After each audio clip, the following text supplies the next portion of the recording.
Hello there, I am Larry Hillman.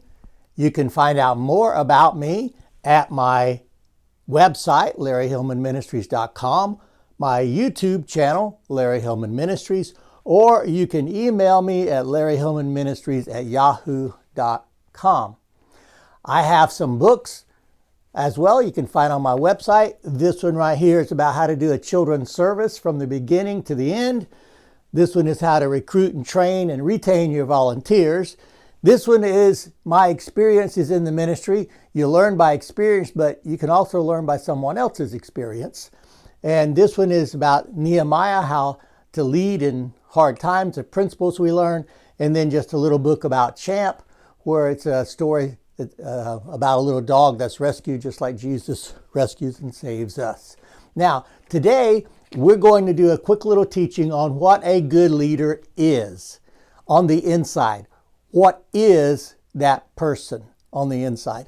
So first we're going to look at how he sees himself, how he sees God, and how he sees others. Now I know there are way more women or female leaders out there than men, so please forgive me for using he all the time, but I'm including everyone, using that in the sense of people. Right? So first we're going to look at the ways that he sees himself, because the way that he sees himself will affect the leadership. So first off, does he see himself as confident, as secure in himself? Is he secure enough to share the credit when there's a success? Because an insecure person will need all the credit to try to make me look good. Or is that person not so confident and not sure what they are doing? Do they handle themselves with confidence? Do they dress like they're confident, talk like they're confident, so that other people will believe in them? And then there was a movie a while back I saw where the skipper, the leader, the captain of a submarine was injured. The second in command took over. He told the men, well, not sure what we're going to do, but we'll figure it out. Go back to your stations. And then one of the non-commissioned officers came up to him and said, sir, the skipper always knows what we're doing. The men need to have confidence in you. So make sure that as a leader that you have that self-confidence in yourself. Right? That comes through time, that comes through experience and knowing what you're doing. And then decision making over there. Do you make a decision when you're not sure exactly all the information, but something has to be done? Or do you just sit around and procrastinate and let things get worse and worse? A good leader on the inside is not afraid to make a choice whenever they're not 100% sure of everything. They're not afraid to fail. I went to a church once, and when I came in, they'd been trying to buy a computer for like 2 months. This man had been doing research on it. Well, within 2 weeks, within 1 week, we had a computer, because I gathered people around, said, okay, you're the experts, tell me what we need. That's what we need. All right, go get it. Don't just wait and wait and wait. A good leader is a decision maker. And then a good leader is resolute. They're not going to quit when tough times come along. Columbus, we're told that as they came across the Atlantic, his men at times, several times, revolted against him. But Columbus believed they were going to find something, and they had to keep going. And he was able to talk his men into going until finally he said, all right, just 24 more hours and then we'll go back, because they were ready to kill him at this point. But he wouldn't quit. And because he wouldn't quit, they found the new world. To them, anyway, it was a new world. So that new leader on the inside, or any leader on the inside, to be a good one, they have to understand, I can't quit when times get tough. I have to keep going. Right? And then stability and being consistent, not quitting, continuing the course, any of those cliches that you want to put with it. But Is that person stable in themselves, that they do everything the same way every time, that you know that the way they treat you is the way they're going to treat someone else, and when this situation happens, the next time it happens, they're going to respond the same way? That's their integrity. Do they have that stability on the inside of them? Or are they, every time there's a little bit of a problem, they change something to something else? Well, let's try this. Well, that didn't work. Let's try this over here. I call that the gunslinger mentality of leadership. They rattle a bush and they fire a gun before they ever even know what's going on. Now, the person who's stable knows what they're doing. They've thought about it. They know if I continue this course, I'm going to get where I want to go. And that they have that stability in their lives, not just in the way that they treat others, but in their own personal life. They're stable in what they do. And then their leadership style. The way they look at themselves. Do they see themselves as a know-it-all and a dictator, that I just tell everybody what to do and none of the rest of you have anything to do with this? Or do they see themselves as a facilitator, someone whose job it is to help the others to do the best and to be the best that they can be? How that person sees him or herself will affect how they are as a leader. And then how a leader sees God will affect their leadership style. Now, the humility means I know that I don't know it all. And when you look at God and you realize that there's a God up there that's all powerful, that knows so much more than you know, and that you need his help for your very existence, it lets you know that you're not someone who can just tell everybody what to do without regard for their safety or what they think. You're willing to say, all right, I'm humble enough to understand I don't know it all. I'll even apologize when I'm wrong, but I'm willing to listen to you.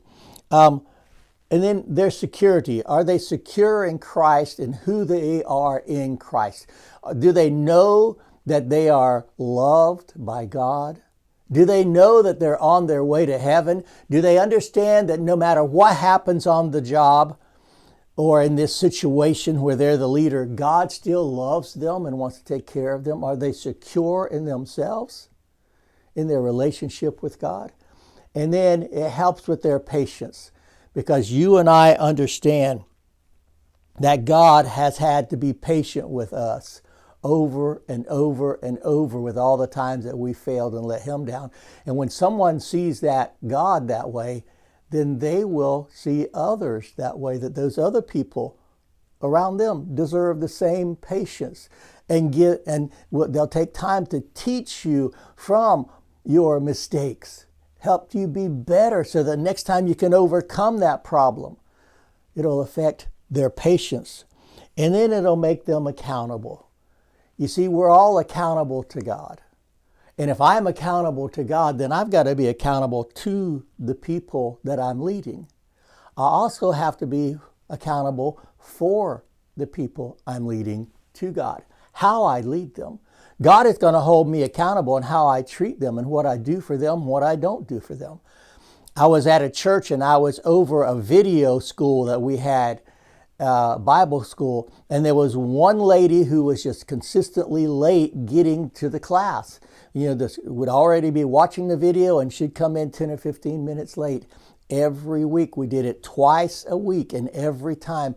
So finally, I had talked to her several times about it and just couldn't seem to get her to change her actions. And so finally one day I was just kind of frustrated about it, and I said, well, forget it. I'm not going to say anything else to her. I've said enough. And on the inside of me, the Lord checked me on my spirit. And it was like he was saying, what if I sent her to your class just so you could help her with that? I went, oh, wow, great. So when I saw her that next class, of course, she was late. I met her at the door and we stopped in the lobby, and I said, look, I've got to tell you this, because if I don't, God is going to ask me why I didn't. You're being here late.